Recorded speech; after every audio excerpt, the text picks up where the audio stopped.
حضرت علی شیر خدا رضی اللہ تعالیٰ عنہ کہتے ہیں میں حاضر بارگاہ ہوا، حضور آپ جیسے حکم کریں، تو حضور نے فرمایا سب کے لیے جائز ہے دوسرا نکاح کرنا، پر جب تک میری بیٹی موجود ہے علی تیرے لیے جائز نہیں، تو نہیں کر سکتا دوسرا نکاح۔ یہ اعزاز ہے سیدہ فاطمہ کا، یہ اعزاز ہے۔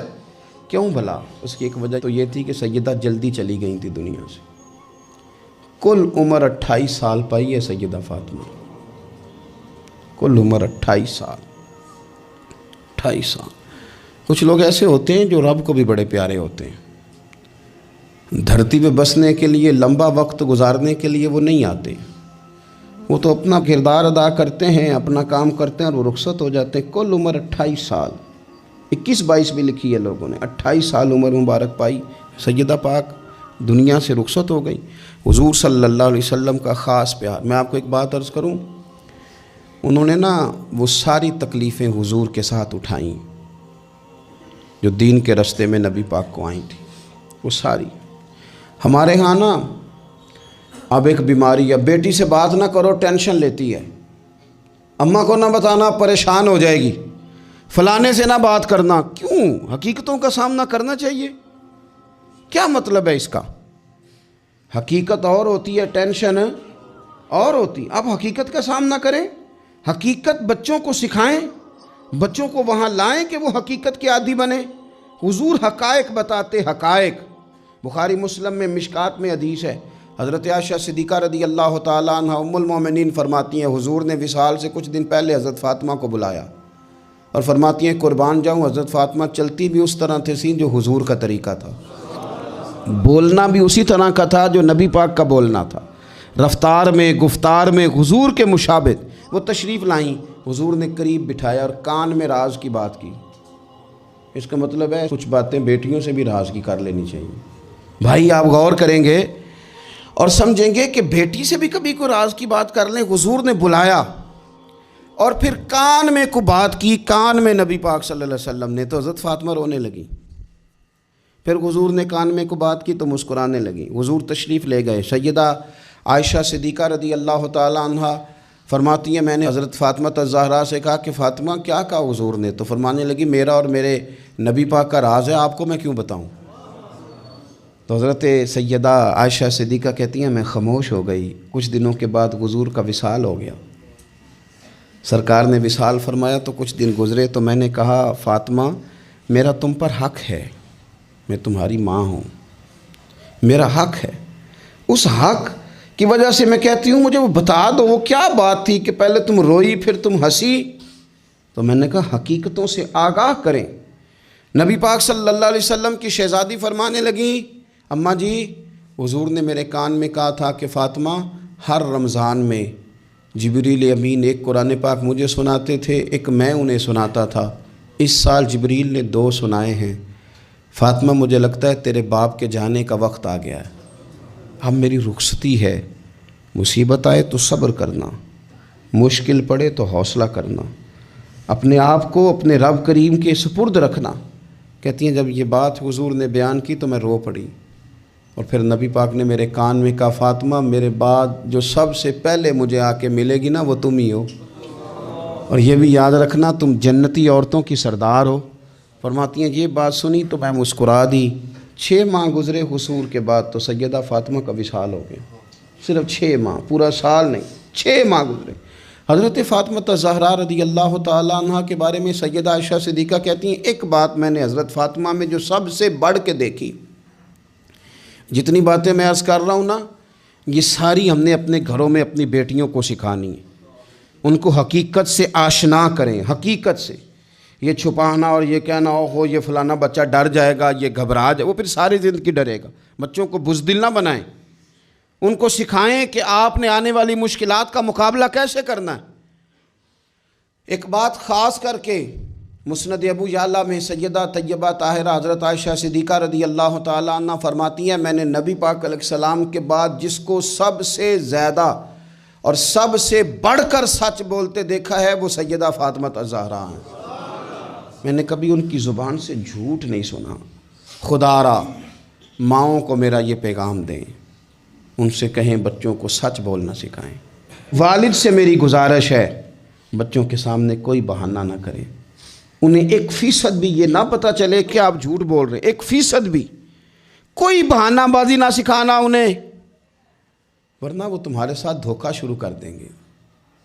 وہ کالج نہیں جائیں گے پر تمہیں کہیں گے میں گیا تھا، وہ سکول نہیں جائیں گے اور تمہیں کہیں گے میں گیا تھا، وہ تمہارے ساتھ دھوکہ کریں گے، وہ تمہاری دولت غلط جگہ استعمال کریں گے۔ ان کے سامنے کوئی جھوٹ نہ بولنا، کوئی بہانہ نہ کرنا، ورنہ تمہیں پتہ ہی نہیں چلے گا ماحول کتنا خراب ہو گیا، عدم اعتماد گھروں میں خاندانوں میں آئے گا، تباہی اتر جائے گی۔ خبردار، بچوں کے سامنے کبھی بھی انہیں سچ کی عادت ڈالیں۔ حضرت عائشہ کہتی ہیں میں نے سیدہ فاطمہ سے بڑا کسی کو سچا، اس کا نتیجہ نکلا نا کہ امام حسن سے بڑا سچا کوئی نہیں، امام حسین سے بڑا سچا کوئی نہیں، سیدہ زینب سے بڑا سچا بھی۔ پھر سچ آگے منتقل ہوا۔ ایک حدیث برسبیل تذکرہ ابو داؤد شریف میں موجود ہے، حضرت عبداللہ ابن عامر رضی اللہ تعالیٰ عنہ فرماتے میں چھوٹا سا تھا، نبی پاک صلی اللہ علیہ وسلم ہمارے گھر تشریف لائے تو میری ماں نے مجھے کہا، چھوٹا سا تھا، مائیں کہتی ہے نا بیٹے یہ دیکھو میں چیز دیتی ہوں ادھر آؤ، حالانکہ کئی دفعہ مٹھی خالی ہوتی، تو میری اماں نے مجھے کہا بیٹے ادھر آؤ میں کچھ چیز دیتی ہوں۔ کہتے ہیں جب میری ماں نے یہ کہا تو حضور فرمانے لگے کچھ دینے لگی ہو؟ کہنے لگی ہاں یا رسول اللہ میرے پاس کھجوریں ہیں۔ چھوٹے بچے کے ساتھ ماں بات کر رہی ہے تو حضور فرمانے لگے اگر تمہارے ہاتھ میں کھجوریں ہیں تو پھر تو ٹھیک ہے، اور اگر نہ ہوتی تو تمہارے ذمے ایک جھوٹ لکھ دیا جاتا۔ یہ نہیں تم کہہ سکتے وہ تو بچہ ہی تھا، بچے سے کنایا توریہ بعضوں کا جائز رکھا ہے، کر دیتے ہیں، ہو جاتا ہے، یہاں تک تو ٹھیک ہے، لیکن اس کے ساتھ جھوٹ بول دینا کہ میں فلاں چیز میرے پاس ہے دینے لگا ہوں، یہ درست نہیں ہے۔ بھائی خدا را سچ کا مزاج اگر گھروں میں آئے نا، سچ کا مزاج، تو پھر بیٹے عبد القادر جیلانی غوث پاک جیسے بنا کرتے ہیں۔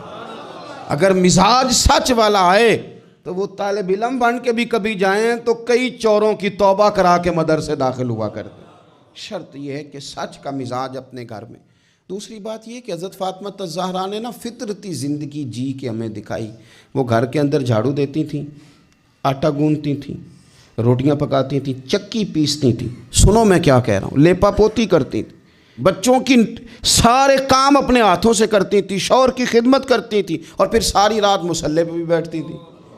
سارے کام سیدہ فاطمہ، حضرت اسماء بنت ابی بکر صدیق، حضرت صدیق اکبر کی بیٹی ہیں، امیر باپ کی بیٹی ہیں، لیکن حضرت زبیر بن عوام حضور کی پھوپھی کے بیٹے کے ساتھ نکاح ہوا تو کہتی ہیں ان کے گھر میں کوئی خادم نہیں تھا، میں سارے کام کرتی تھی، میں ان کے گھر کے کام بھی کرتی تھی، میں کنویں سے پانی بھر کے بھی لاتی تھی۔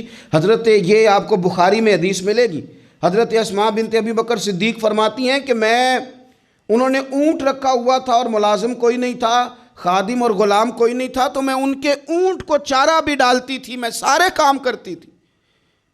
بیٹی گھر کے کام کرنے سے بھی کبھی کمزور ہوتی ہے۔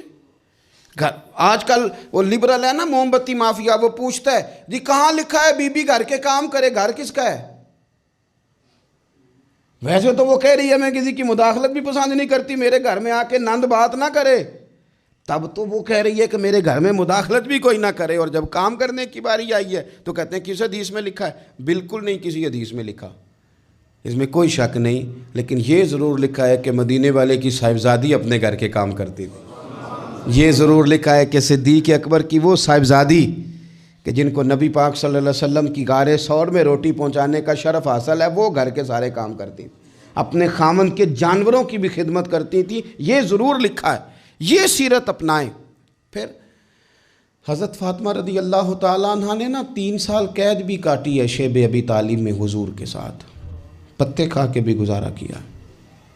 احد میں جنگ عروج پہ تھی تو حضور ساتھ لے کے گئے تھے حضرت فاطمہ کو، سیدہ مشکیزے میں پانی بھر بھر کے زخمیوں کو پلاتی تھی، دعائیں دیتی تھی۔ بڑا عجیب منظر ہوا۔ مولا مرتضیٰ شیر خدا کرم اللہ تعالی وجہہ الکریم ارشاد فرماتے ہیں کہ عجیب ہم نے منظر دیکھا کہ حضور کا وجود لہو لہان ہو گیا، تو میں نے دیکھا کہ سیدہ فاطمہ دوڑتی آ رہی، مجھے لگا کہ یہ کمزور ہوں گی، لیکن حضرت فاطمہ نے کیا کیا، میں پانی بہاتا تھا اور سیدہ حضور کے زخم دھوتی تھی، زخم دھوتی تھیں۔ پھر اس دور میں طریقہ تھا کہ کوئی کپڑا گرم کر کے زخم کے اندر جلا کے دیا جاتا تھا۔ کہتے ہیں یہ بڑا مشکل کام تھا، پر میں نے سیدہ فاطمہ کا حوصلہ دیکھا، وہ جو حضور نے انہیں دیا تھا، جو نبی پاک نے تربیت کی تھی، انہوں نے خود کپڑا جلایا اور حضور کے زخم میں جب وہ دے رہی تھیں تو حضور تھوڑی تکلیف محسوس کرنے لگے تو ان کی آنکھوں میں آنسو آئے۔ انہوں نے وہ ساری آزمائشیں، وہ سارے رنگ، وہ سارا کچھ حضور کے ساتھ دیکھا، غربتیں بھی حضور کے ساتھ کاٹیں۔ میں کیسے کہوں کہ آج کل ہمارا لاڈ صرف اتنا ہے کہ جی جو بچے مانگتے ہیں میں لا کے دیتا ہوں۔ یہ کوئی کمال ہے؟ یہ کوئی کمال ہے؟ یہ تو آپ نے الجھا دیا انہیں، آپ نے ان کو بگاڑنے میں اور محنت سے انہیں دور کرنے کے لیے آپ نے ظلم کیا ان کے ساتھ۔ جو مانگتے ہیں لا کے، یہ کوئی کام ہے کرنے والا کام تو یہ تھا کہ بچوں کو کچھ نہ ملے تو انہیں صبر کرنا بھی آئے، انہیں کچھ نہ ملے تو انہیں اپنی زبان شکوے سے روکنی بھی آئے۔ حوصلہ اگر آپ دیکھیں نا، حضور فرماتے ہیں کسی باپ کا اپنی اولاد کے لیے سب سے اچھا تحفہ پتہ کیا ہے؟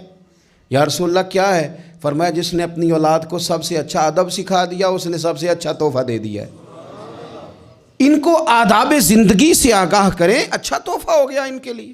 آپ سمجھتے ہیں دولت کے انبار ان کے پیروں میں لگا دیے جائیں تو پھر ماحول آسانی والا ہوگا؟ پھر تو لڑائی اور بڑھ جائے گی، پھر تو شدت پسندی اور بڑھے گی، پھر تو کاہلی، سستی، نکما پن اور زیادہ آئے گا۔ رسول کائنات صلی اللہ تعالیٰ علیہ وسلم نے صبر کرنا سکھایا۔ کئی دنوں کی بھوک تھی نبی پاک صلی اللہ علیہ وسلم کی، 3 دن بیت گئے تھے تو حضور صلی اللہ علیہ وسلم کے ساتھ کچھ صحابہ بھی تھے۔ حضور حضرت ابو ایوب انصاری کے ہاں گئے، پہلے میزبان نبی پاک۔ انہوں نے دیکھا کہ چہرہ نور پہ نکاہت ہے تو جلدی سے ایک بکری ذبح کی۔ بکری پکنے لگی تو انہوں نے نا کھجور اور کچھ انہوں نے اتار کے انگور وغیرہ پلیٹ میں رکھ کے حضور کی بارگاہ میں پیش کیے۔ یا رسول اللہ شوق فرمائیے جب تک کھانا پکتا ہے۔ حضور نا ہلکے ہلکے ایک لقمہ اٹھا لیتے، کبھی کبھی ایک لقمہ اٹھا لیتے، حضور کھانے لگے۔ اتنی دیر میں کھانا پک کے آ گیا۔ بڑے شوق سے، رغبت سے نہیں حضور نے کھجوریں کھائیں، شوق کے ساتھ نہیں نبی پاک صلی اللہ علیہ وسلم نے انگور کھائے۔ کبھی کبھی نا جیسے کوئی ایک ٹکڑا بندہ اٹھا کے کھاتا ہے، اس طرح نبی پاک صلی اللہ علیہ وسلم کھا رہے ہیں۔ کھانا پک کے آیا تو حضور نے ایک روٹی اٹھائی اور 2-3 بوٹیاں اٹھائیں اور رکھیں، پھر ان کو لپیٹا اور آنکھوں میں آنسو آئے۔ ایک صحابی کو تھما کے کہا یہ لے جاؤ اور فاطمہ کو دے آؤ۔ میں نے نہ 3 دن سے کچھ نہیں کھایا اور فاطمہ نے 6 دنوں سے کچھ نہیں کھایا۔ 6 دن ہو گئے، انہیں اپنے گھر میں صبر سے وقت گزارا ہے، کچھ نہیں کھایا، لے جاؤ کھا